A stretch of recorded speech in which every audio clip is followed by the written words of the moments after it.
2, 3, 4.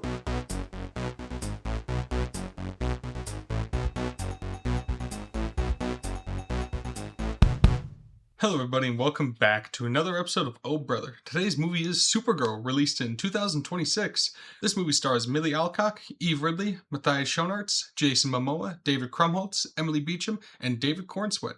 Written by Anna Nogueira and directed by Craig Gillespie. Bryce, can you give a quick synopsis for this one? Absolutely, Drake. Kara Zor-El, aka Supergirl, joins forces with an unlikely companion on an interstellar journey of vengeance and justice when an unexpected adversary strikes too close to home. As always, this podcast will include spoilers, but before we get into all that, this is our first episode being recorded after the month of June, so just to timestamp this a touch, I want to know, what is your favorite movie of 2026 so far? Yeah, so right now for me, I am tied between Disclosure Day and Send Help. I think I really enjoyed both of those movies, and for wildly different reasons, but I had a great time with both of them. Like Send Help, I'm trying to get more into horror, and I think it's a really good jump start for anybody that's slowly trying to get into it. You got that Sam Raimi style in there, and then you got the Danny Elfman score in that, and so it's it's people that know exactly what they're doing whether it comes to horror, so you already feel good about that. And then you got a Spielberg doing the thing he does best, aliens. There's aliens in this bad boy, so I think I said to you, probably one of Emily Blunt's best performances. I'd say it is, personally. So, yeah, you can't go wrong with either. And yeah, both are great. So that's what I got. What about you, Bryce? I am also between two, and mine are The Drama and Hoppers. These are the movies that have stuck with me the most, and that's what I value more than anything. And Disclosure Day is pretty up there for me as well. But The Drama's asking really interesting questions with Robert Pattinson and Zendaya. It's one that actually forces you to think after you leave the theater about your life, what you've done with it. It's just it's kind of like that game, we listen and we don't judge, but gone wrong. Mm-hmm. And it's really unique in its structure, and it's really funny too. I saw this in a packed theater and I was cackling the entire time. It's one of the most fun times I've had in the movie theater this year. And really enjoyed it. And Hoppers, people have been shitting on recent Pixar, and I get why in certain regards, but for me, they've kind of been firing on all cylinders this decade. Given a few misses, obviously, but Soul, Turning Red, and Luca, and now this are all movies that I thoroughly love. I love an animated movie that just fucking throws everything at the wall and never lets up the gas and is just trying to make you laugh at no matter what the fuck it cost. And I really admire that approach, while also still having some heart to it. I'm getting sad about a robot beaver and nearly on the verge of tears while watching this movie, man. And I don't know many studios that can pull something like that off. So I enjoy them both for wildly different reasons, but they're both really fun and things that I continue to think about. Nice. Now, speaking of things that I thought about for months, this movie left my brain almost immediately after I left the theater. Wow. You know what? What was the thing I said to you after I watched it? What did I say to you? I said that was certainly a movie. Yeah. Yeah, and I really cackled reading your Letterboxd review. It's just, sure. I did say that. Yeah, I feel like that's a very fair review. The next hour plus of this conversation, you summed up in one word. Oh, can I say that theater degree pays for itself?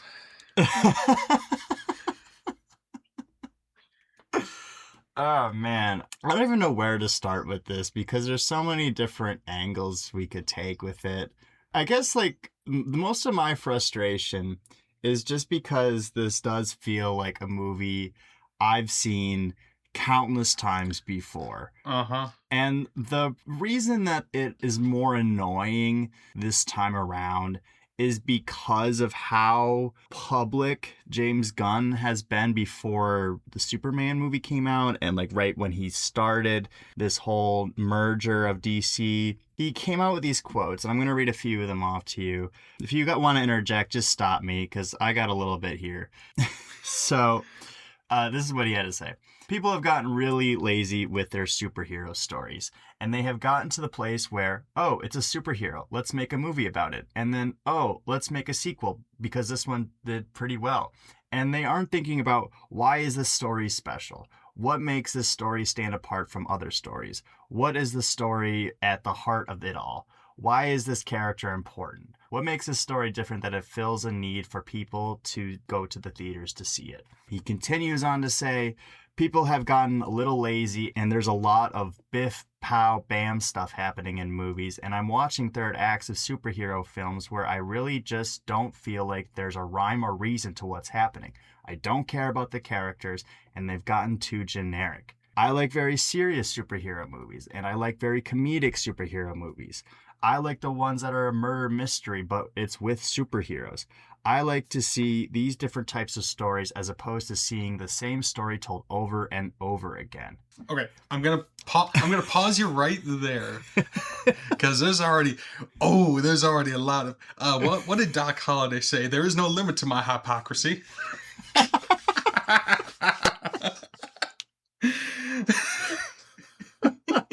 He did say that. I'm really glad you brought receipts out for this, because I'm just gonna jump right in to the thing that I couldn't stand the most about this movie, and it was Ruth. Oh, Roofie? Holy shit, dude. Okay, like, so for context, Ruthie is the child of this master swordsman that, what was his name? Cream? Creme. Wrong on Brulee. both accounts. All right.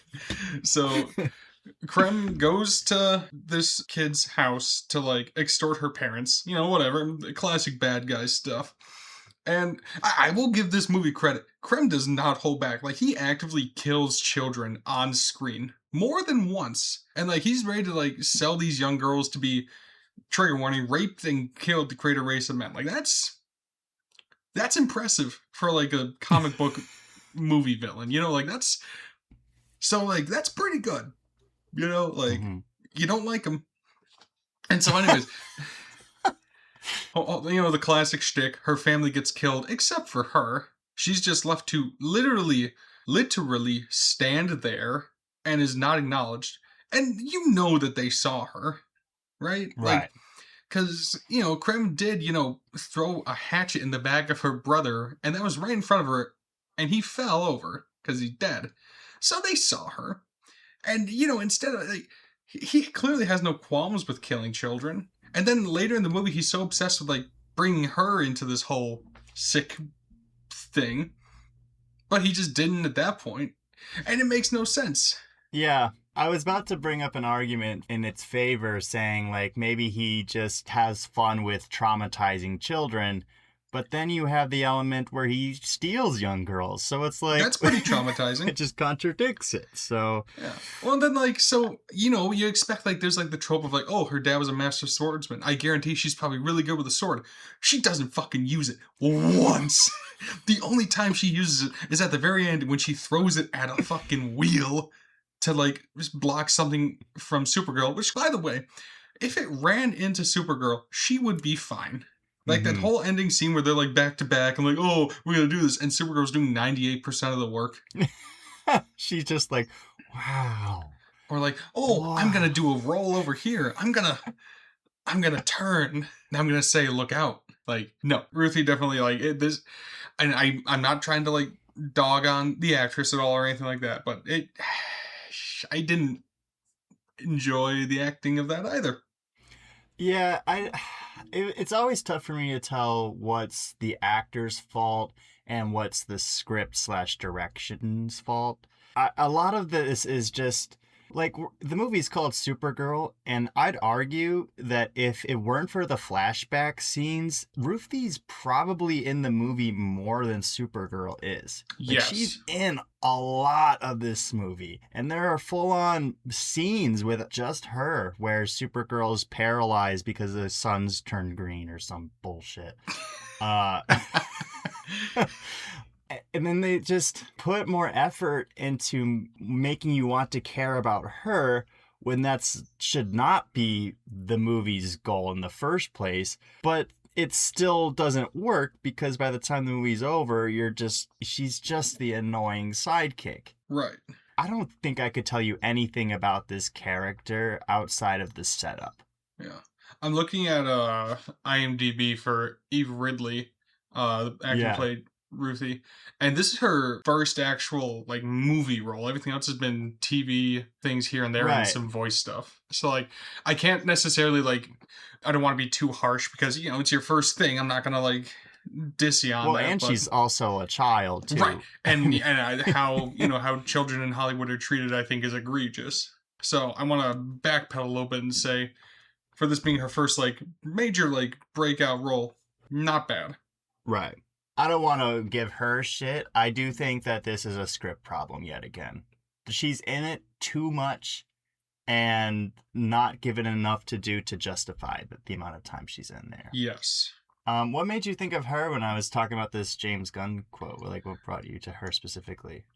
Yeah. The big one is what makes this story stand apart from other stories. We have seen the trope time and time again where a superhero takes on like this child who's full of vengeance on this like journey, and then at the end it's like, no, you shouldn't do this, even though I took you on this whole thing, but you shouldn't like go after this. Like we've just seen it told over and over again, and we've seen it told in much better ways than this one. Yeah. And you know what? I wasn't going to talk about this right now, but since I'm on this tangent, I'm just going to get to it. So at the end of the movie, uh, Ruthie is like ready to kill Krem. And then Supergirl does the whole, you know, superhero thing of no, don't kill him. Like you can't have that on your conscience. Mm-hmm. So she tells Ruthie to walk away. And you know, Ruthie does. And then like Ruthie takes like probably 5 or 6 steps. Well, she's And still in the area. so she's like within earshot. Supergirl takes Ruthie's dad's sword, stabs him in the chest and then in the throat, and then just kills him. And I'm just like, I feel it feels really dirty to see somebody wearing the symbol shanking someone. Right. But, you know, then I was actually talking about this with my girlfriend. She didn't see it with me, but I was talking about this exact scene. And then she was like, well, hasn't Superman killed before? I go, no. And then I was like, wait, Man of Steel. Okay, but in But, this yes, version of Superman, yeah. yeah, this version of Superman, no. Man of Steel? Yeah. Thousands. Well, I was talking about the Zod thing. Oh, yeah. And I don't know if they were trying to go for like a similar thing, but like Man of Steel showed genuine remorse for what he did, and he really didn't want to do it. Supergirl just didn't give a shit. Right. I like that they're trying to make them two different characters rather than just gender bender Superman. Yes, which I do appreciate that because they are two very different characters. Yeah, it's just that like the reasoning on why she's doing it just isn't good enough to justify it. Yes. Because like if the whole mission the entire time Kara's saying you don't want to do that, you don't want to go down that path, it's gonna follow you. First of all, so is, you know, having your parents murdered. Ask Batman. And then Hey, he's an expert. It happens every time. I just don't get the lesson she's trying to teach. If it's don't kill people, it's like, yeah, no shit. I don't think that Ruthie killing this one guy is going to change her into becoming a supervillain also. No. And then minutes before that happens, there's like the big cage with all like the little girls in it. Yeah. And then one of them kills one of the henchmen. And Supergirl's like, hey, way to go. It's like, how come it's fine when she does it? Like, why? Like, And I I don't. do, yeah. I think I like the message that they were trying to go for, but again, I think, like you said, this script wasn't great. Yeah, it's just executed to the point where I don't think I get what they're trying to say. Yeah, there were times where I'm like, what are we doing here? Honestly, first half of the movie I enjoy much more than the second half for sure. Or no, I should say once the green sun is introduced, that's where I tapped out. Yeah. Okay. Hey, fair enough. Fair enough. Everything before that, I'm I okay with. I was pretty blah throughout most of it, Yeah, with like a few sprinkles of like, hey, okay, I can get behind this. yeah. Yeah, so, but the other part that makes this so goofy and like makes your trust in Gunn, it strains his credibility almost, Mm-hmm. is Yeah. just that like he was asked about why we're following up the superhero movie with a movie starring his cousin, and he's quoted on saying the main reason is that Anna Nugaria wrote the Woman of Tomorrow script, and it was fantastic. And at DC Studios, we care most about the writing, so we just instantly greenlit the movie. And you just don't see that on the screen. I don't know. And then he's also said something about like he didn't necessarily know that Supergirl was going to be the second movie, but once he saw that script, we had to do it. Is the It's like, script in the fucking room with us? I'm sorry. Like, how can James Gunn write something really good like Guardians 3 and then let this slop pass by and be like, yeah, yeah. that's pretty much the same thing. Like, no, it's not. Yeah, and granted, I have not rewatched Superman since we did our episode on I it. have not either, so maybe it's worth a rewatching.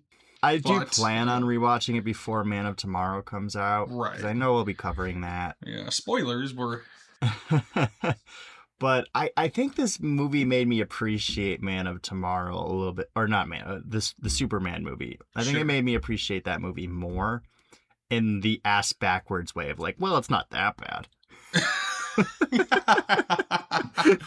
Nah, that's tough, but that's true. It's for the second like feature film of this new DC universe.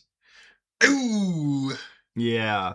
And the parts that are sprinkled in that I was saying that I enjoy are all the stuff with Superman. And I like the Kryptonian stuff too. I like that's where the movie I thought really shined for me. I thought that there weren't enough scenes in this movie to make me ever want to watch it again, but I could see myself just watching the Clark highlight reel from Supergirl because I really love seeing this guy on screen. he keeps When growing she on me, man. He keeps. Yeah, when she crash lands in her ship and he opens the pod and she doesn't speak any English and he's like, "Oh, shoot. I don't speak Kryptonian. I don't speak. Why am I talking louder?" Like that, he's really growing on me, Mhm. and I can very easily see him becoming my favorite Superman by the time Man of Tomorrow comes out. So I really enjoyed that, and he's just becoming an actor that is putting a smile on my face whenever he shows up. And I do hope that he does other things outside of the Superman character just to see him grow as an Sure. actor. I don't know if you have much to add on that. I hate that a female-led superhero movie's one of its best parts is the kind of cameo parts of the dude's previous installment. But yeah, it's I don't know. Every time I see the guy, I'm just like, there he is. There's my boy. Yeah, and I've heard that exact sentiment said about Lobo. It's no one's favorite part of this movie is Supergirl. Like, Dude, it's okay. just If we want to talk I about want to talk. Lobo, okay. I have one more thing. I have one more thing. What do you think about the last scene of the movie where Supergirl shows back up to Earth? That could have been so much better. That was shit. I really hated how they did that. I did not It like it just at all. we have this whole movie where she's in theory, supposed to be learning why being Supergirl on Earth is the right thing to do for her. And then she shows up and like it just looks like they don't like each other. It's like we're at the exact same point we were at the beginning of the movie or at the last scene of Superman when she showed up for that 1 second, cameo. It, I just I I think it would have been nice if like what they could have done is like Superman's, fighting this villain or whatever, Metropolis. He's getting his ass beat, and then Kara shows up, saves a bunch of people while helping Superman, and then they do that. I feel like that would have done the same thing, and they still could have had the conversation. that would have, oh my god, that would have been so much better. Holy shit. James Gunn, uh, hire me. It doesn't take much. I'm cheap. well, dude, that's the other thing is that this is the writer's first credited screenplay for a feature-length film. It's like I just don't get how she even got into this position to do this. What was the first script that made him love it so much? I, like, how did she get to him, Like, it's not that I doubt that she has the ability to do a great Supergirl script. It's just, it didn't happen. Right. It's not here. I didn't see one. Yeah. She's supposedly writing the upcoming Teen Titans movie and one other thing. Let me look that up, but Yeah. it's just odd how this came to play so fast. It just feels like something slipped through the cracks and this movie came out because of it. Oh, it's just such a strange, because like I said, the first parts of it I really did enjoy. Like, well, not all of it, but I mean, there were definitely parts where I was like, at first I was enjoying the characterization of Kara Zor-El, but then I feel like they just kind of kept like almost undermining her in place of Ruthie. And then Ruthie's writing wasn't that great either. So she's supposedly writing the upcoming Teen Titans movie and the Wonder Woman movie too. So Okay, I mean, there's always a decent chance that she learns, and I hope that she does good on her future endeavors. yes. I will get into it later, but it can be very hard to write a movie about a character like this.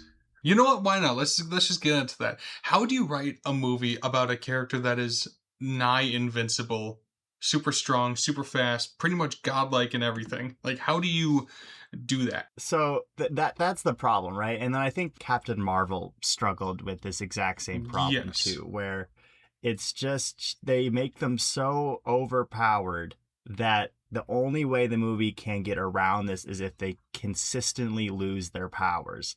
It just feels like whoopsies, like over and over again. Okay, let me add, just to play devil's advocate, did Superman, like the movie, have the same issue? Not to this degree, but I think the difference is that the other way that Gunn found a way like around Superman having conflict is that his moral compass stopped him from just killing Lex Luthor from the start. Sure. Yeah, no, I get what you're saying with because of his moral code. And then, you have Supergirl who her moral code's a lot more flexible, you could say. Which I mean that Yeah. is fairly accurate to the comics, and I appreciate that they didn't, make just a carbon copy of, oh, it's the hero, but a girl. Like I appreciate that she is her own person, and I want to give a quick quote from Helen Slater, who actually portrayed Supergirl in 1984's Supergirl. She shared her thoughts on the new film and Millie Alcott's performance. Quote, I loved the new Supergirl film. She said, I thought Millie Alcott was astonishing, fierce, strong, and a great comic timing. She emphasized the importance of providing fresh takes of classic characters for the audience to enjoy. Quote, my understanding is that these myths should be changing. She said, we want reinterpretations that keeps it alive and keeps it going. It echoes what's happening in the culture right now. It's fun that it evolves and keeps developing. And I will say that this characterization for a comic book character is like a new thing that we haven't really seen too much. Like it's been kind of dabbled in the past, like a little bit with Tony Stark's Iron Man, just slightly with like alcoholism, but nothing to this extent. So I appreciate that this movie was willing to kind of go forward straight up just like showing us Supergirl throwing up or just taking a whiz. Like that's just like real like gritty stuff, and I did appreciate their take on that. Yeah, definitely. I like that she views Clark's moral compass as his weakness. Hmm. That like that's she's aware that what's what separates the two of them. And the majority of the movie she views that as a flaw. And not that she doesn't by the end of it, but she gets He's where coming she from. fits into the puzzle by the end of Sure. it too. And I think this movie, again, it could have been like amazing if like at the end of it she figured out like where she genuinely fit in this puzzle. Like I think her biggest problem is that she feels like she has to be Superman, Mm-hmm. even though she is Supergirl. Like she doesn't have to be just like him to still be a hero. Right. And they were so close with this movie with that, but then they made her Shank guy. And like that's not what I meant by that. Yeah. I think the way that like she beat up Krem would have been enough to show that she's different than Superman, but still not killing Mm-hmm. people also. Right. No, 'cause she fights a lot more aggressive than Superman does. Right. Like if she kills someone on accident, like she's not gonna lose sleep over it. No. Superman, he's gonna have to be like taking some PTO for a few months. Supergirl, she's like, all right, well, that's a shame. Well, I tried. Yeah, that was probably the director after he was making this movie. Like, how do you make a masterpiece like Lars and the Real Girl? Then you do this. You really connected with that one, huh? I did. Yeah. Well, not the Not the sex doll thing. part, but No, no, no. I didn't name mine that. a little outlandish for me. Yeah, in my opinion. But I just, no, I think, because I love Millie Alcott. Like, I first saw her in the season 1 of House of the Dragon, and she was amazing in that. And when I heard that she was cast to play Supergirl, I was like, oh, sweet, that's awesome. It's gonna be great. And for what was given to her, I thought she did fine. Yeah. But I know she could have done more, and I feel like this movie just almost seemed to like be scared to let her explore that. Like you said, like the shots on Krypton were some of the better ones with her. Because like he can only do like the drunk doesn't want to be here bit for so long, and it seems like her switch kind of just comes out of nowhere almost. Like at the end of the movie. Yeah, No, I felt the same way. I was like, so why like is she putting the suit she had on one now? dream about Clark, and it's like, oh, that's what did it, huh? And like from my perspective, I know that the movie wants me to think that that's what she was dreaming about, but I don't buy it. Like No. I think the movie's just telling us that's what she should be thinking, but I just don't. I think she's thinking, ow, ooh, ow, ow. Yeah. Ow, I'm fucking dying. So like, Do you think? I'm sorry. Go ahead. in Man of Steel, right? When he's under like that earth-shattering thing that's like putting so much force on him, and he's like on the ground, he has to like try to stand up and face his enemies or whatnot, like his inner enemies.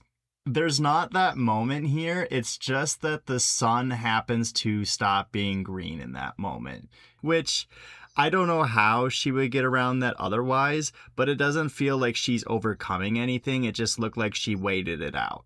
Right. I got a thought for you. Do you think? Okay, so you know they do the end fight where she suits up in the Supergirl outfit or whatever. Do you think it would have been more impactful if at the end she, and this is just me spitballing, she does the whole fight sans costume, just like her regular fit, and then at the end she meets up with Clark and she says, "Hey, I'm not ready for this yet, but I want to get there." Do you think that would have been more effective? Like she doesn't actually put the suit on. Yeah, well that's the thing. Like you want to see her in the suit, right? You got to get her into if you just it. want to tell a decent story, I don't know. Right, but like from a marketing standpoint, if you have a Supergirl movie where she's not in the suit, that's gonna cause some problems for both them and comic book fan. Like no one's gonna be happy at this movie she's not in the suit. But I get what you're saying. I think maybe if she's just wearing the suit because like that's all she has or something like that, and then but like neglects it, so she's wearing that trench coat over it like in the poster. Mm-hmm. Like something like that I could get her behind maybe. But they didn't do that. Um, no, like I don't even. Does she wear the coat in the movie? Like the Yeah, poster? that's. Oh, she. That first space fight where she. No, she's not wearing the suit. No. So I. Not that that's super important. It's just a little It's not, odd. but like, it's like, huh. I like your idea in parts. I guess that's all I'm trying to say. Yeah. Because I do think you It's need her tough. in the suit. It's just how she gets there. I don't buy it at all. Yeah, and I think that's what I'm getting at. I don't buy that one decent dream about Clark is what got her to get up off that high horse and get to Yeah. saving people. Huzzah! And my other biggest problem with the characterization, and I want to reiterate that Millie is not my problem with this movie. No, Um, not at all. I think she is charming and I think she is great and she is fantastic. Right. I completely agree.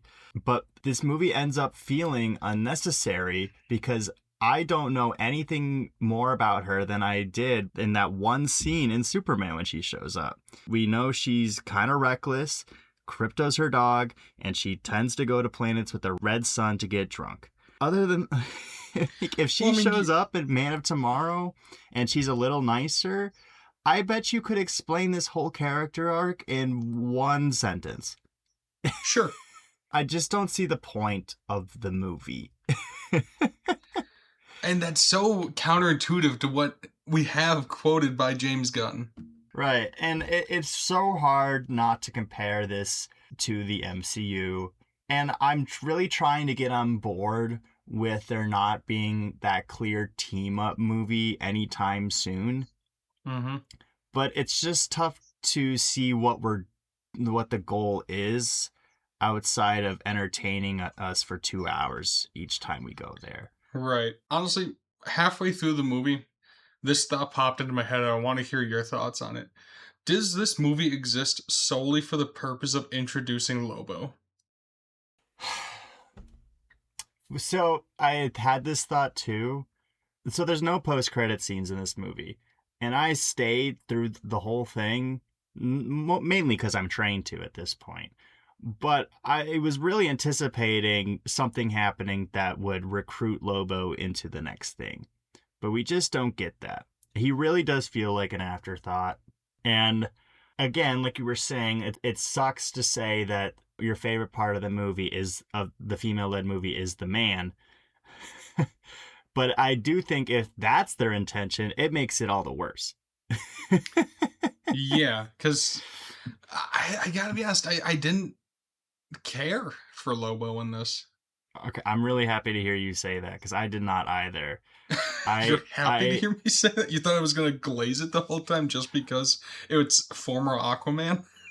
well, there's that, and I know you like this character and this actor. Yeah. No, I can admit my own. It's taken me a lot to say this, but I was unimpressed and underwhelmed and a little disappointed, honestly. Right. Lindsay and I went to see this together. And I've said it before, but she's not into the superhero world at all. Or even just movies, like on the level that the two of us are, right? And even she thought that Jason Momoa was just doing the Jason Momoa thing, where like every role that even she's seen her in, which is not many, if not, I genuinely don't know what she's seen, to be honest with you. But he's just a party dude who has one character trait that makes him a little distinctive from another character that he's played.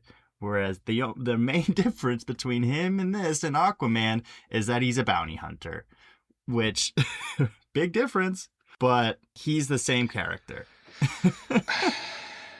Yeah, I was disappointed like the entire time because he has this weird line where he says, "Hey, I'm not just a ruthless killer. I do it for money or whatever." They even say this line in the movie. I didn't know if they were going to include this. Lobo killed his entire planet, like his home planet, just because he wanted to be the only one. So that's bullshit.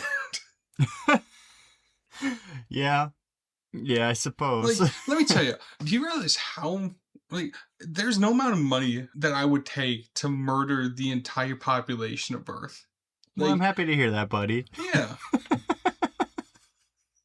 So like, I don't believe that this Lobo, who's all like, oh, it's money for me. It's not. I don't kill for sport. I don't know what they're trying to sell here with him, and I feel like they just said, all right, Jason, just go. Just be yourself. And I Yeah. didn't want Jason Momoa. I wanted fucking Lobo, and I got Jason Momoa doing a Kiss impression. I'm not familiar with this character. Is there like a big aspect to him that he's missing? Because from what I understand, the reason that people have been fan casting him for so long is not just because of the look, but because the vibe too. Well, yes, like he Lobo was created in like the 80s or 90s, like peak like dudes on bikes are the coolest thing ever. That's exactly what he is. He's like a dude on a bike. He's just a bad motherfucker, to quote Sam Jackson. Like that's just his whole thing. And he just seemed like just not that great.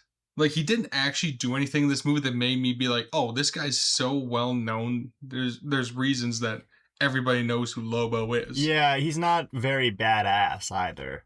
No. Like he was His just bike's cool. His bike's cool. He's got a fucking chain hook. He's a big dude, don't get me wrong, but to me he didn't do anything that warranted the reputation associated with him in this movie. Right. Yeah, and I don't know. I do enjoy his Aquaman, but I outside of that, I think I'm kind of getting tired of the shtick that he does. Mm-hmm. He's kind of starting to remind me of The Rock a little bit. I don't know if I'm quite there yet, but this definitely damaged my opinions of him. Because I love him as a person. Every time he's on an interview, I'm going to watch the hell out of that thing. Oh, yeah. Great guy.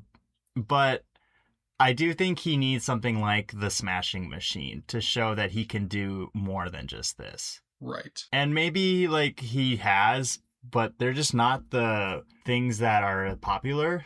Like, he's got that Apple TV show that he's directed where I forget the title of it, but that could be something different. It's just like I haven't seen it yet. Like, and maybe that's on me, right? I don't think the world's seen it either. So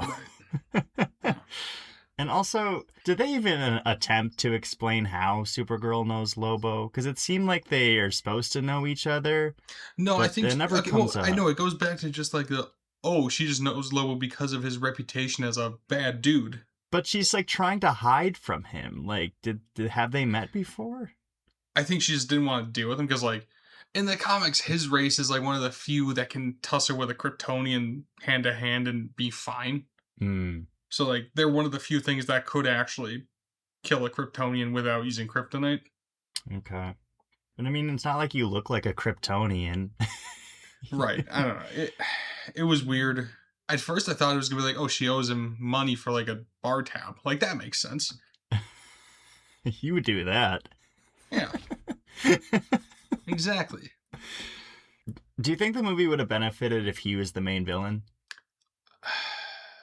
Only because I think it would have allowed for more time with the character. Like, he's, like, hired to, like, hunt down Supergirl. Is that what you're... Yeah, something like that. Because I think that's what you thought this movie was going to be when we first talked about it last year. Yeah, no, for sure. And that already sounds more interesting, but yeah, I think that would have helped a little bit. But if they kept everything else with this script, I mean, they would have had to be a whole new script, essentially, is what it is. Yeah, right. This is probably the most I've heard people online complaining about it's not comic accurate in quite some time. I don't think you've read the Woman of Tomorrow series. I've not. But I read up on the summary of it today. And I'm going to get into it in a second. But like people are already mad, so I don't think I want to say we should change it more. The thing is about it is that this movie does follow the structure of it pretty closely. And when you know that, it becomes even more obvious that he just seemed like an afterthought that they just put into scenes. Well, here's the thing. This movie happens with or without Lobo being there. Exactly. Which is super disappointing. Like, if you're going to have a character that you know people are going to be there to see, he better be important to the plot. Because he was not at all. Yeah. I think Gunn's even been on record saying that Lobo at this point was one of the biggest comic book character who has yet to be on the big screen. That's what they did with him. It's like clearly you know the significance. So like, and apparently the original draft for the Woman of Tomorrow comic book was going to be a team up between Supergirl and Lobo where they fight Krem. But when asked if this movie was from that idea, they're like, no. It's like you had an out. You could have just lied and said, oh yeah, that's why he's in here. No, I was waiting for like the team up of the two, and it just didn't happen. Like he Yeah. just goes off on his bike. Because of how, like, it doesn't seem like there's like a clear plan at this point on what we're doing. Like, I don't know when we're gonna see him again, if ever. So if it is to set something up, I don't know what it is. I mean, Momoa was on record saying that he would only do a Lobo movie if it was rated R. So at least he understands what the character needs. But I don't know. I don't know. So I want to talk a little bit about the comic, because people praise this comic, and after reading the summary, I like parts of it, but there are other parts that I'm like, I don't know if this was great in the first place. So the whole comic book is seen through Ruthie's eyes, which kind of explains why she's such an integral part of the movie. Sure. To a degree. Apparently, Krem works for a king, which I think I would have preferred if he was a henchman that led to a big bad. Maybe the big bad's Lobo, something like that. Building towards something. Because I heard people complaining that all of his pirate guys, like, they couldn't tell who was who at certain points. Like, they lost... I'm sorry, this is just a really random side tangent back to Lobo. But, you know, where we are introduced to him, it's after the bar fight when Lobo did not participate in the bar fight. If you know anything about Lobo, that dude sees a scrap. He's getting into it. He doesn't care. He's just going to have fun. Right. Anyway, continue. So while Ruthie and Kara are on their quest, they encounter a metal-eating dragon that starts attacking, leading Supergirl to use red kryptonite, which people normally use as a hallucinogenic, but for Kryptonians, it makes their visions become real. So when she takes the drug, she transforms into this large phoenix-like bird and fights off the dragon. How fucking cool would that have been? Like, like all of the action sequences, they all blend together and all of the planets look the same to me. This movie is just brown. And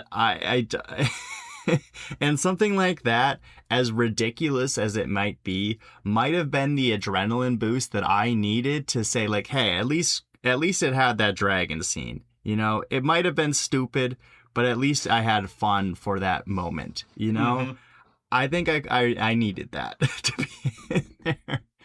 My only thing is like, oh, if they're going to introduce that, you know, eating red kryptonite can make them do literally anything, there's no reason that they shouldn't have it all the time. Sure. Like that's essentially what Green Lantern is. Obviously, there's probably side effects to it that I'm not super familiar on, but... I don't know what the...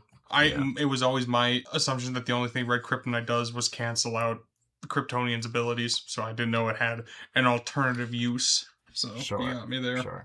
I think it varies comic to comic, to be honest with you.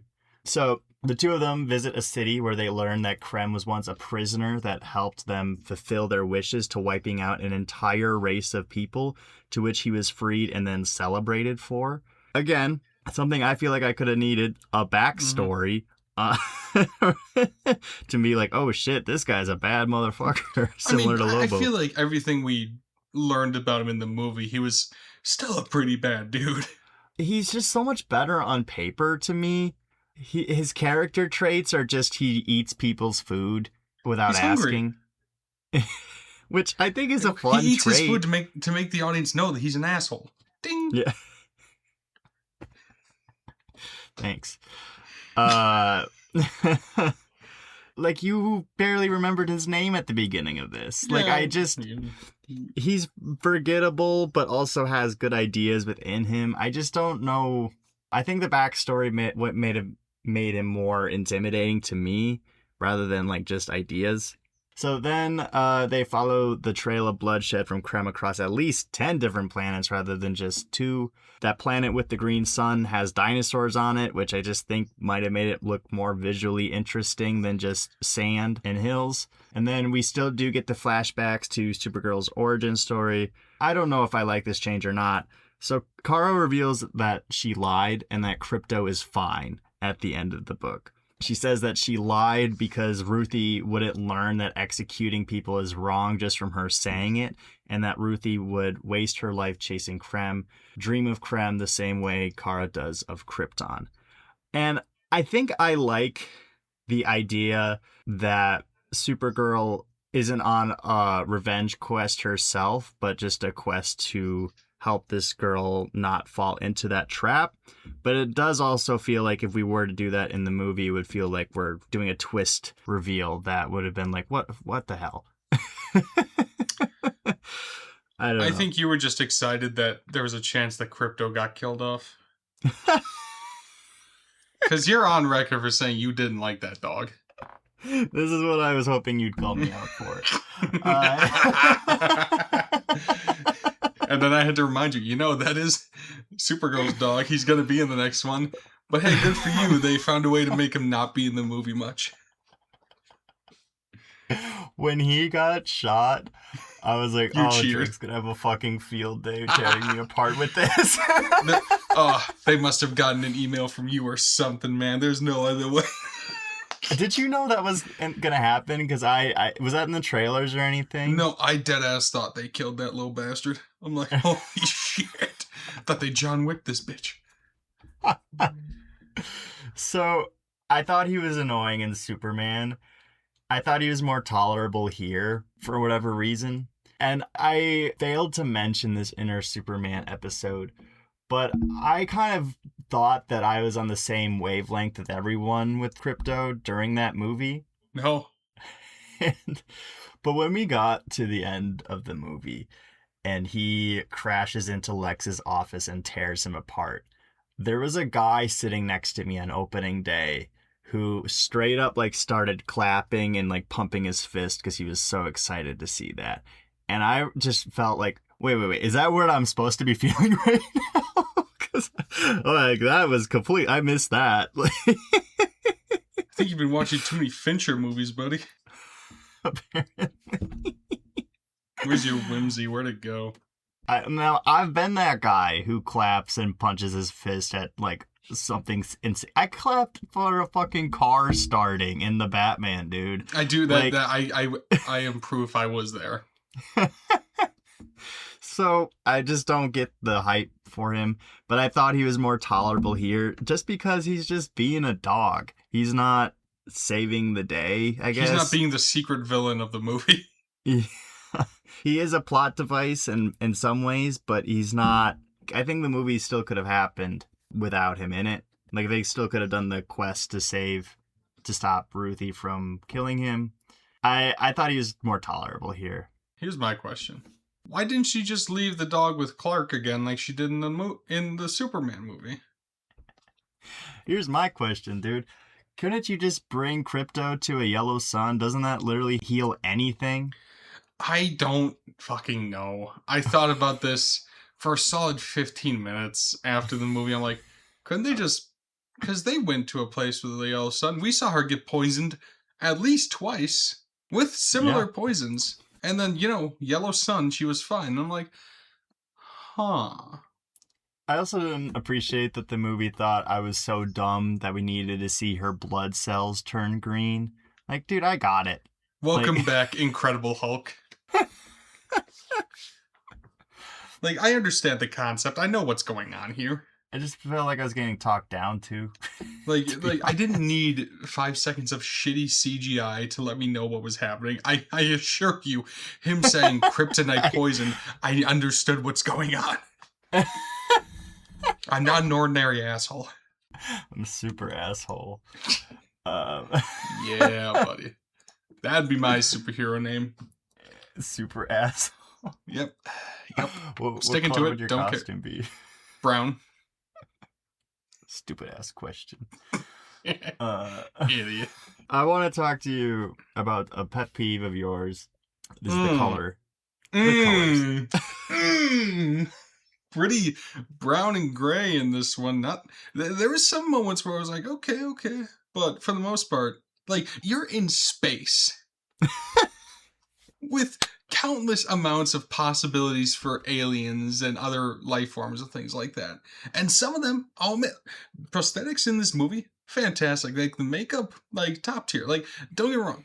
That was all great. That was all done excellent. Like the designs for like those like techno pirates, I thought that was pretty cool. However, what's the thing I said? Have some fun. And it still just seems like movies keep just not having fun. Like, why do you constantly feel the need to put us in this like little millennial grayscale hellscape? Nothing pisses me off quite like when the poster has more colors in it than the movie. Ooh, riles me up. Fuck. That's how I feel about Solo. You remember that poster? I was Yeah, like as that movie's orange as it could get. yeah. And I didn't see a lick of orange in that movie. that thing was brown. Dude, fucking Spider-Man Noir, the series, had more fucking color in it than some of these. And that was literally in black and white. Pissed me Oh my off. god. No, dude, it literally looks like they took a rag of brown and wiped it across the screen. Dude, it's not exciting. It's not interesting.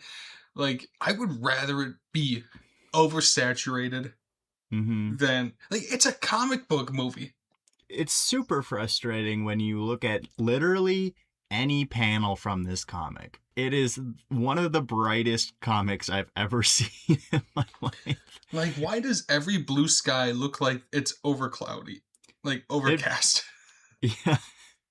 Look, here's the thing. You can make a movie dark and still be colorful. Has anyone ever complained that The Dark Knight is a colorless movie? No. No. Hell, even the Batman had some Yeah. really nice color grading. For sure. And like if this movie had just like a shot of something that looked visually interesting, like the shot of Batman walking through the water with tons of people following behind him with the flare. That's a shot that is going to stick with you forever, right? Mm-hmm. When you think of the Batman, you think of that shot. When you think of Supergirl, it doesn't have any of them. You know, it's impressive that they made a planet with two fucking suns be so colorless. Like fucking Star Wars did it, dude. Like Poorly. I mean, I'm not even gonna get into the whole like issues with two suns rising in different directions. Like the gravitational forces are just gonna because they both rise. One rises in the east, one rises in the west. We fucking see that. So Yeah. like, does this planet never have night? And if that's the case, how are there waves?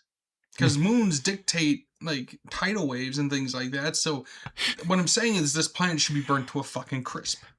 Because nighttime is there to cool things down. This 0 out of this 10. planet should be inhabitable. I'm sorry I'm nitpicking the science of it, but like you can't just be like, oh, this seems cool. Shut up, nerd. Bum. And All this to Star Wars say, has the excuse of they're farming for moisture. we Like see, yeah. they writ that in the movie. And the sun is not nearly as close as this one was. Like it's like over the horizon. Yeah. It takes up half the fucking screen. I just so all this to say, make movies brighter. Just make them more interesting to look at. I also thought that the way that they lit the movie looked kind of goofy too, where it's like all backlit for some reason. Like the final battle, I swore they were on a green screen, but apparently they filmed in Iceland. So Yeah, okay, buddy. Okay. You know how beautiful Iceland is? yeah, like that's my number one place I want to visit in the world. and you made it look boring. No, I don't want to go. Cancel the trip. It's Uh, done. We should go to Iceland. I, dude, they have a Big Lebowski themed bar there. And we have not booked tickets. Why? No, and like the other problem, I said this earlier, but every planet looks exactly the same. I can't tell you when they got on one and got off another. And every bar just looks like some version of like the cantina from fucking Star Wars again. And I get having homages and inspirations to your movies, right? But it's tough for me to tell what's too much sometimes, though. Mm-hmm. Like, I think where I tend to draw the line is that when you're doing so many of them and even referencing things that I don't necessarily like, when you're referencing so many things and I don't prefer that the movie I'm currently watching over any of them, that's where it really starts to drive me nuts. I have a quote from a film critic that watches, David Rooney. It ties into what you just said. June 24th, 2026, he said, "One of the earliest signs that the new Supergirl will be an uninspired slog is the overload of blobby alien dirtbags, grotesque creatures that look like they were refused admission to the Mos Eisley Cantina in the original Star Wars movie. Design-wise, they are way more gross than creepy or menacing." Holy shit. Dang. When the movie started, right, I was like, holy shit, that guy kind of looks like Kit Fisto in the background. I was like, oh, that's kind of neat. And then fucking Seth Rogen shows up in a cameo playing Babu Frick. Yeah, that was straight. That was. Hey, hey. And you know me, man. For that not to move the needle, like, that's saying something, man. Yeah, like the fact that you. It took over an hour into this to get to talking about the Seth Rogen cameo. It's just too much without doing anything to make it stand on its own. Yeah, it's interesting. This was like the least Seth Rogen character I've ever seen him play. Oh, I meant that about the whole movie, but yeah, I agree. As big of a fan of him as I am, I really couldn't even tell it was him because he didn't do the laugh. I'm like, you're going to make him do a cameo and you're not going to make him do the thing that, like, what's the point of a cameo? They thought it would be too silly. Yeah, that would just be ridiculous. That would be like having two sons going different directions. Well, my problem... Okay, no, back to the sons quick. It just seemed like... Because they never, like, overlapped. So, to me, it's either it's like they do a cross-section thing, or one of them goes up halfway, goes back down, and then does, like, I don't know. It's stupid, and I hate it. When green and yellow mix together, it makes brown, right? Yeah. Do you think that's their excuse?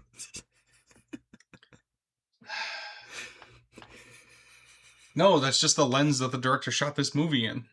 I mean, I don't know. There's probably a brown kryptonite. I mean, they have all kinds of different kryptonites, do a bunch of different things.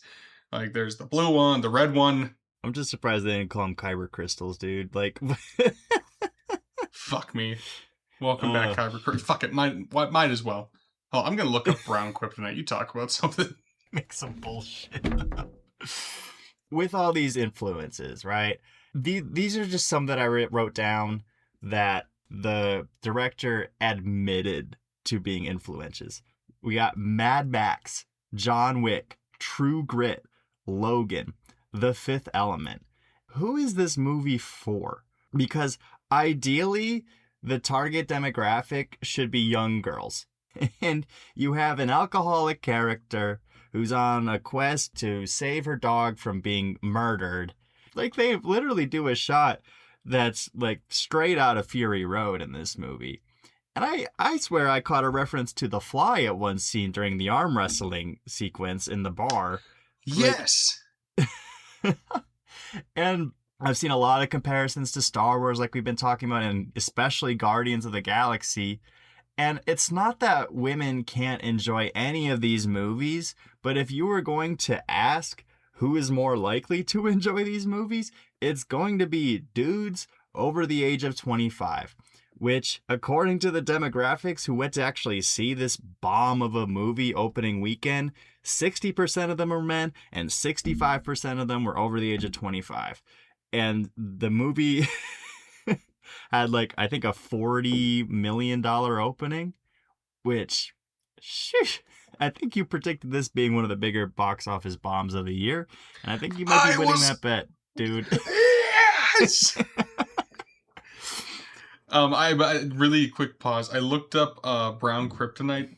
In DC Comics lore, there is no known use for brown kryptonite, but apparently it exists. It They does just have nothing. it.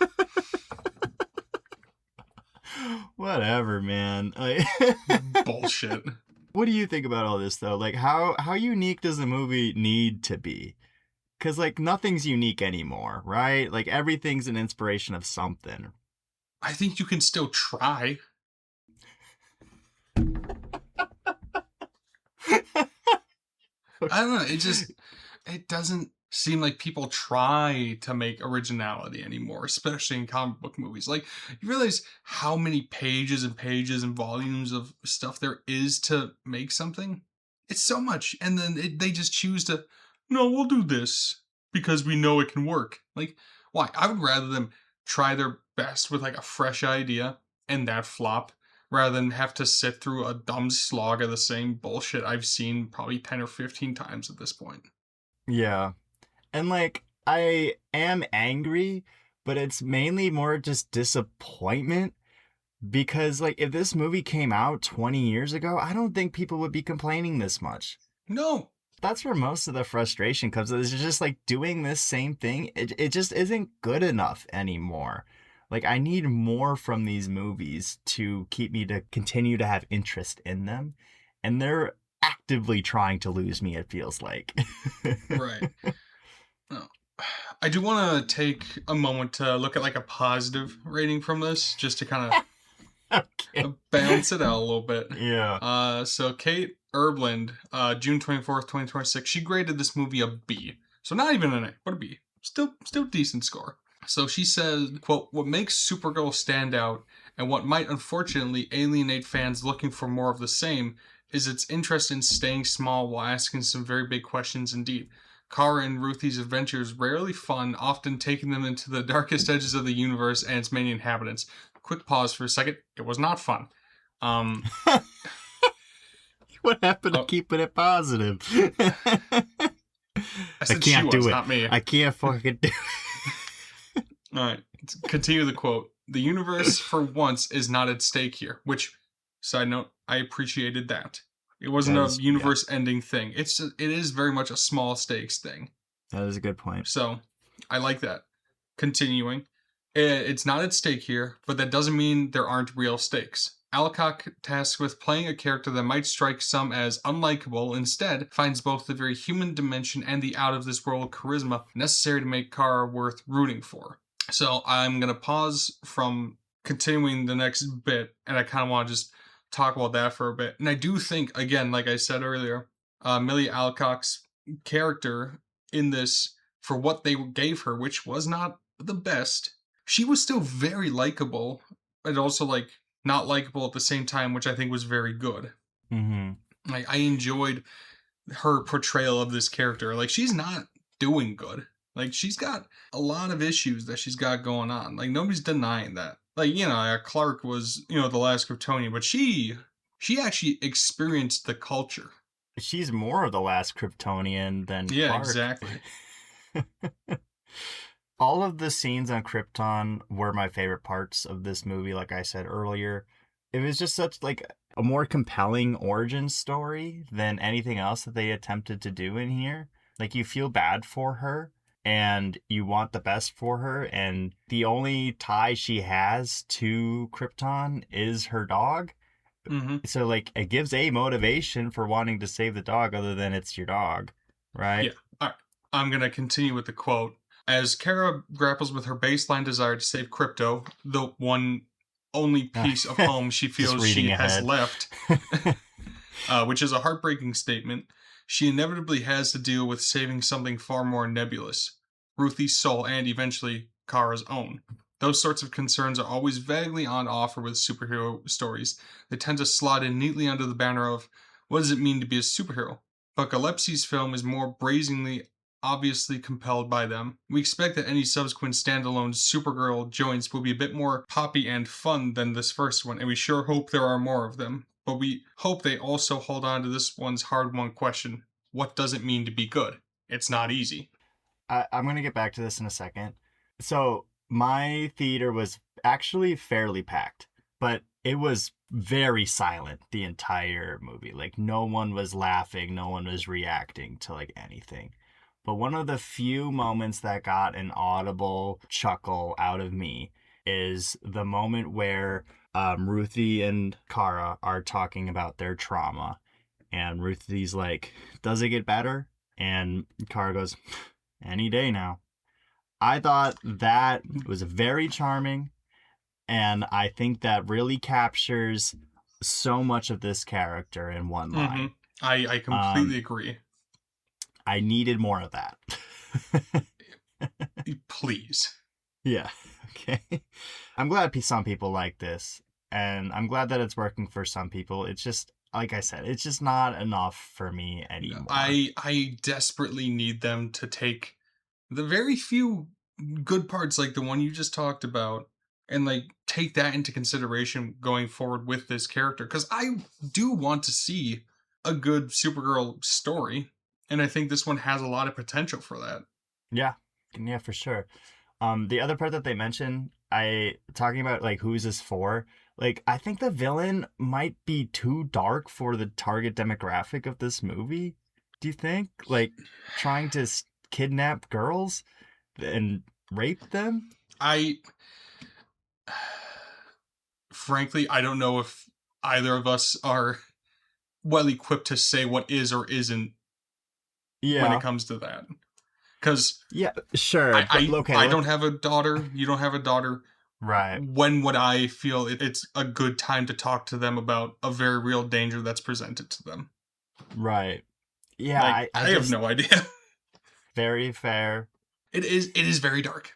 I'm not gonna deny that. Like, it's I mean, I'd rather them see this movie than The Lovely Bones. Is that a movie? Yeah. I don't know that one. Oh. Stanley Tucci plays a serial rapist murderer who goes around like stealing children and then Oh, well, killing yeah, them. this seems a little lighthearted than Well, yeah, I mean, that's what I'm saying. Like, if you're gonna Okay. if you're gonna have them like see a movie about that, I'd rather you kind of lean into this one rather than Sure, but it does. Yeah, I mean, I don't think I want them to have an on ramp to finding out No, about I them. suppose I know I agree with what you're saying, but if it I don't think you or I could be the person to dictate when Yeah, is this appropriate for somebody to know when there's a decent chance a lot of them already know. yeah, yeah. Also, why does the villain carry the antidote on him? Like, Okay, this is like one of the few things I'll defend. There's a lot of times where like people who are like backpacking and things like that simply just keep anti-venoms on them. it's a Like necklace, dude. Why? I don't know. If you're it's easy to access. If you accidentally prick yourself, you don't want to go fumbling around in a backpack. You want to just quick right there. So that's why I'm defending that. Do I think Supergirl could have grabbed that thing a lot sooner? Oh yeah. Like if she She was got not that super interested in like speed. everything else going on, the line is faster than a speeding bullet. And an arrow gets her. I completely forgot. God, twice. She started to look like Boromir by the end of it. I mean, you could also make the argument in that moment she was already getting off of like green sun poisoning. It is tough to write a story with a character as powerful as like Superman or Supergirl. But then why do they keep doing it? Well, people aren't going to see it, so I don't have a good answer for you. I don't know. It's either too hard to do or not. You're just bad at writing. Yeah. I don't even have a good solution to how to fix that part I of the think this movie. movie had a Because this really good happens in the idea. comic book too. Yeah, I think having her on the Red Sun planet, that helps with that. So I liked those moments. I liked seeing that, but it just seemed like all these like bad guys she was fighting seemed way too strong to be just taking punches from a Kryptonian. Yeah, no, when she's dragging Krem through like the ground at the end of the movie, I was like, I feel like he should be dead by now. Yeah. Like, can you tell me about this? Yes. I enjoyed the messiness of this adaptation. I liked that they weren't afraid to just show like a super like they've done like the whole the superhero they're not doing great, they're grungy or whatever, or like there's a show called The Queen's Gambit with Anna Taylor Joy. Anna plays a character who is really good at chess, and she oftentimes is having mental breakdowns in this movie. And every time a woman in this movie has a mental breakdown, her hair is done, she's got makeup on, she looks completely put together and is just smoking a cigarette, and she doesn't have pants on. Like, whoa, she's so broken down. This is what this looks like. But then you get this movie where she's waking up every day, hair's a mess, like there's vomit just everywhere, like bottles strewn about, leaving the door open to piss. Like I've done that before when I'm down on my luck. I did that today. Like, huh. And like there's an entire shot where they actually just show Supergirl, this supposedly invincible being, throwing up. Mm-hmm. So I like those moments where they were able to show that weakness and that messiness that is real life. Like obviously this is a comic book movie, it does not need to be within the realm of reality. But those things like that just make Supergirl seem more human. Yeah. I wonder like how much this movie would have improved for me if we start on the Red Sun planet and we end on the planet that we do with the green and yellow, and there's not as much of the middle ground, so it doesn't feel like we're gaining them and losing them, gaining them and losing them. I don't know how much that would improve it for me. Not that I want to save all of the ass kicking until the last 10 minutes of the movie, which would definitely be the problem with doing it like that, but I wish it felt more organic to the story rather than like, oh no, Not not again. again. Yeah, there's not one answer to this movie. For sure. For sure. One of the things that Lindsay brought to my attention while we were walking out of the theater is that she enjoyed that the conflict of the story wasn't about being a girl, but it was just women saving women. And it wasn't like, yay, women, like not that those things are wrong, but like this story could be gender bent and it would have a similar impact as far as the conflict is concerned. Sure. Yes. Well, I guess some things need to be changed, but it's not about like becoming. It's not like a coming of age story or something like that, right? It's like No. She's a woman and she's got to save women. That's just what it is. And I like that. I like that. It doesn't feel like it's shoving a message down your throat as far as that's concerned. Right. It's definitely there, but it's not hit you in the face with it. Honestly, it clicked for me when Supergirl it's at the end of the movie, and she's looking with her X-ray vision, and she sees all the girls in the cage, and she gets them out, and it's like, see, that's nice. I like that. Or like these poor defenseless girls, like they're gonna have who knows what be done to them, and then this strong woman comes in and saves them. It's like that's what Supergirl is meant to be, I think. Yeah. Yeah, it's such a tough character to pull off, and it is weird that we keep doing it though. Yes. But like here's the thing. Eventually, if and when it's done right, it's gonna be amazing. And I hope they do it right one of these days. Yeah. With Man of Tomorrow, I'm struggling to see how they're going to continue to find new forms of conflict for both Clark and Kara. Mm-hmm. Like supposedly because there's no Lex reason for her Luthor- to not be in this next movie, right? Apparently, she's in it a lot. Okay, that see. Okay, yes, good. Continue. but apparently it seems like him and Lex Luthor are teaming up for something.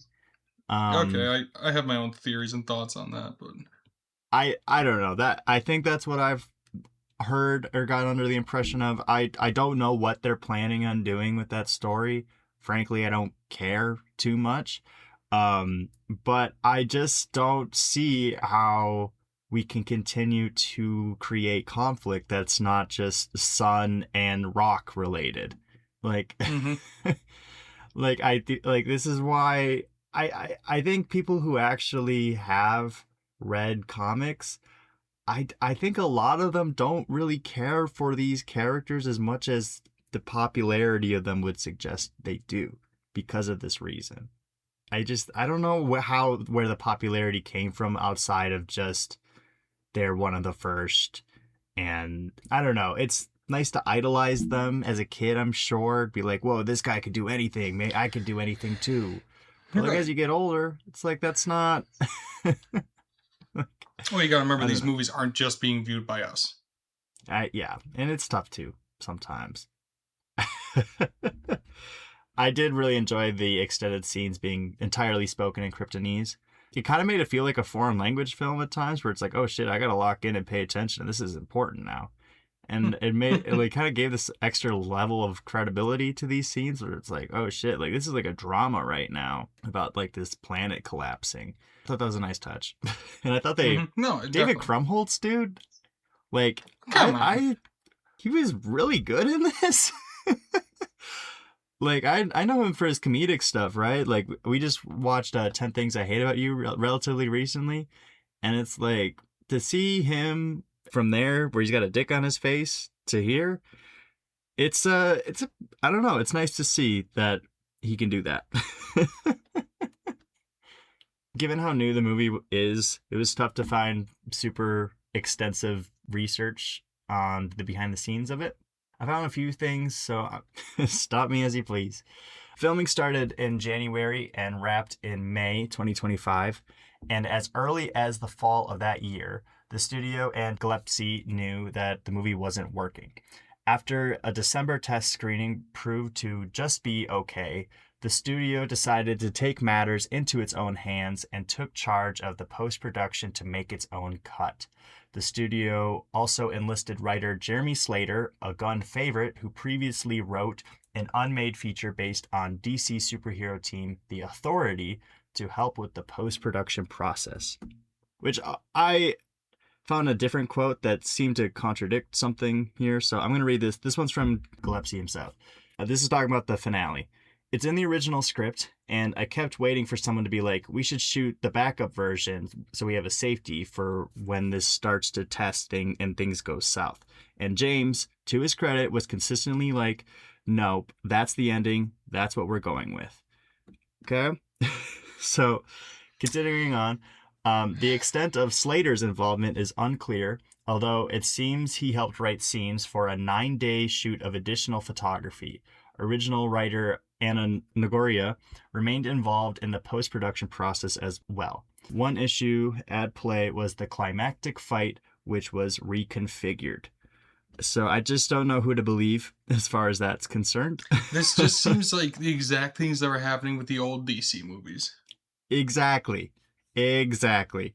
And that it just, like, again, it's making me lose trust in Gunn. And Like I it's just, just, it's weird. It's weird that he would take a director's thing and be like, start chopping. mm-hmm. The movie had at least 4 test screenings, according to the scores, which range from 0 to 100.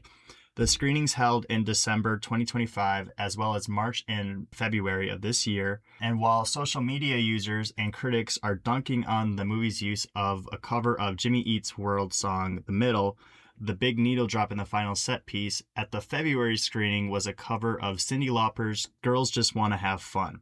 That song choice came from Gunn, but it was ultimately abandoned for the Jimmy Eat World cover. We're gonna get into that song. Do not. um, there were signs that things were getting better. Deep into winter, test scores improved and hit the low 70s.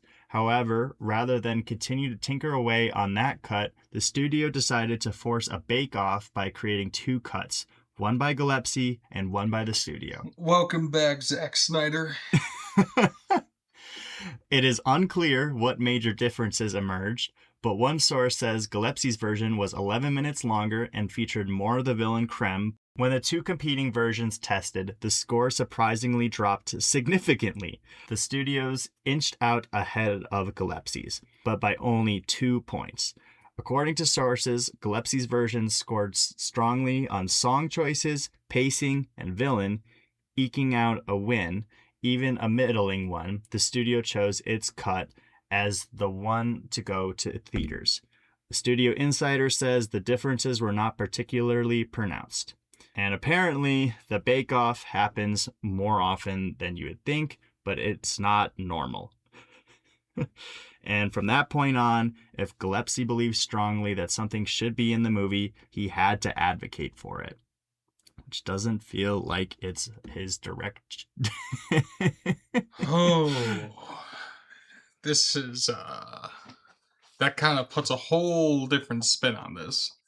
My God, what's the issue with DC just having all these fucking problems? I just don't get how this is happening so soon into this universe. This is the second movie. And I... Well, I mean, the second movie in the old universe was Batman versus Superman, and we know that had different cuts Right. too. But the reason that we restarted was because of that. Like, so, Gunn has to see this, and like, we're not even like in there doing this shit, and we can see that this is copy and paste of the Snyderverse. right. Like all the mishappenings with that. Granted, not on the same playing field. God, that's so bizarre to me that, like, the fact that they just like, okay, we'll do your movie and we'll do my movie and we'll see which one's better. Like, God, just make one good one, not two that are okay. Like, fuck. Only 2 points difference? Like, it didn't even Like, seem to work was in it anybody's worth it? favor. Yeah. No. So dumb. See, now I'm always gonna wonder, like, oh, what if they didn't bring this Slater guy in to rework some things? It's also super weird because that guy made a show that they're not producing anymore. Yeah, no, that's what threw me off. I'm like, well, he wrote an unmade feature, so clearly Yeah. it wasn't that good. So why would he be the one to come in to fix this, quote unquote? That doesn't make sense to me. The quote that's going to be held over Gunn until he steps down from this position is that they're not going to start making a movie until they have a script that they like. And the reason that The Authority didn't get picked up, I don't remember if it was a movie or a show, but the reason it didn't get picked up is because they couldn't figure it out. So why would you bring the guy who couldn't figure it out to figure this out? Just... While I do have problems with this universe as a whole, this is my least favorite of everything that's come out so far, probably by a good bit. It does just raise questions on, does James Gunn need to be involved with everything heavily for it to work? Honestly, I'm getting tired of the James Gunn vibes in movies. Like, you could have told me James Gunn directed Supergirl and I would have been like, well, yeah, sure. That's a very fair point. Very fair point. Because that was the other part of the pitch, right? Was that this whole universe is going to feel like how comic books do, where you pick one up and it's a completely different tone from the one sitting right next to it, which is why this Clayface movie is exciting for a lot of people, where you can have this R-rated body horror movie in the same world as the Superman who likes to think of himself as a punk rocker. And he eats breakfast for dinner. Oh, I'm so glad you brought that up.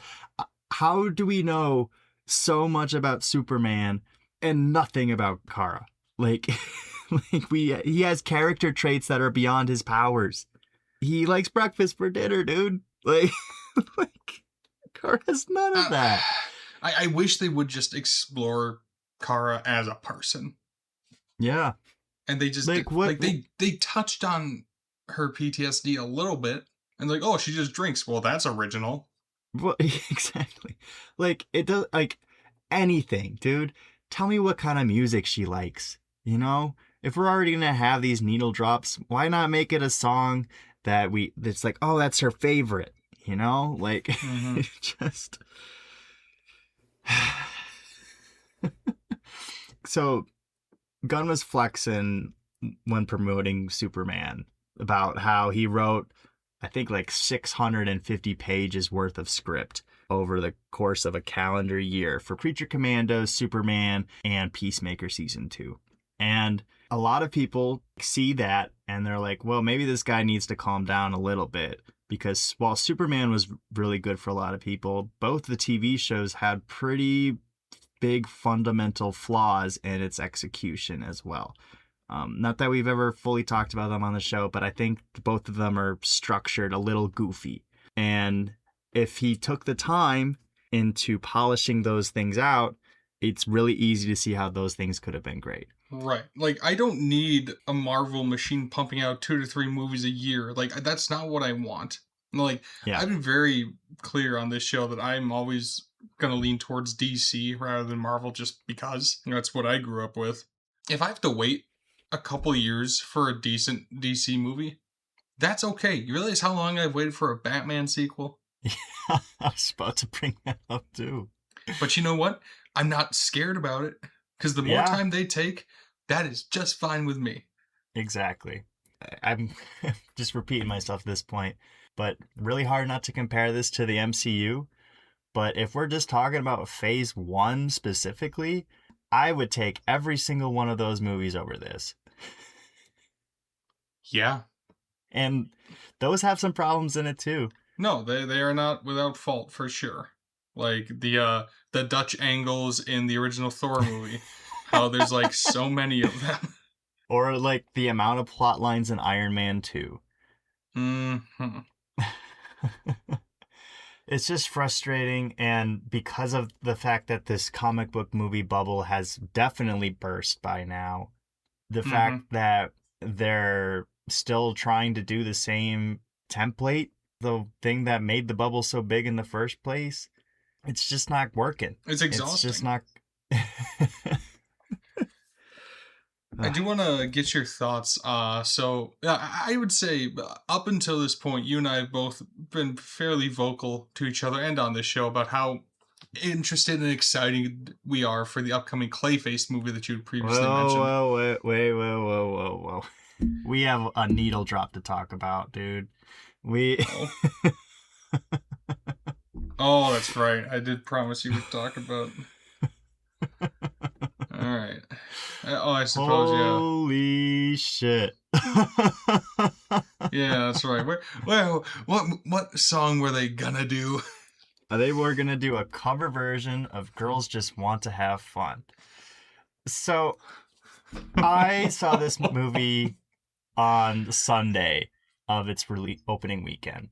Mm-hmm. And by that point, I had already heard rumblings that there is a needle drop in this movie that is terrible. So I admittedly was waiting for it. But when it started, Lindsay and I both slowly turned to look at each other like, what is happening? And honestly, if they just played the original song, I don't think people would be complaining this much. But this cover is super distracting to the point where it became a meme almost instantly. And you can't even argue against it, to be honest. The only thing I have to say to this, I don't fucking remember it. Like I'm trying to like picture it in my head. I can't. Do you know the song that we're talking I about? I I can't know you even don't think remember of the it. cover, but I can't even think of it. it just takes some time, little girl. Oh, that's coming back to me now. Yeah. That was So if you ass. just played the original song, I think it would have worked. All Why did right. they? Not Why, great, but better. why would they? Yeah, why did they cover it? The other thing is that a lot of people have been pointing out is that the song that they used in the trailer, Call Me by Blondie, would have worked even better than that. Mm-hmm. So, and I we're like, oh no, they used it in the trailer. We can't put it in the movie. Look at something like Thor Ragnarok, dude. Like, people fucking Flight love of the the Valkyries, immigrant buddy. song in That that shit was movie. in there. Yeah, dude. And sometimes, like, the obvious choice is the right one, right? Like, all of the needle drops in this movie were nothing to write home about. Like, when Lobo finally gets his big action set piece, the song they choose is something I've never heard of before and forgot it before the movie was over. And, like, I remember going to see Birds of Prey, a movie that I'm probably a bigger defender of than most people. I But liked when that they, movie. yeah, okay, good. When Black Betty by Ram Jam starts playing in Dude. the jailhouse, that shit got me fired up, dude. Like, it's not a bad thing to play a song that people are aware. You don't have to pull the James Gunn move and introduce someone to their new favorite band. Sometimes just doing something that everybody likes is Like, the right call. if you would have done like anything from Kiss's catalog or literally anything from Motorhead, like you could have done Ace of Spades.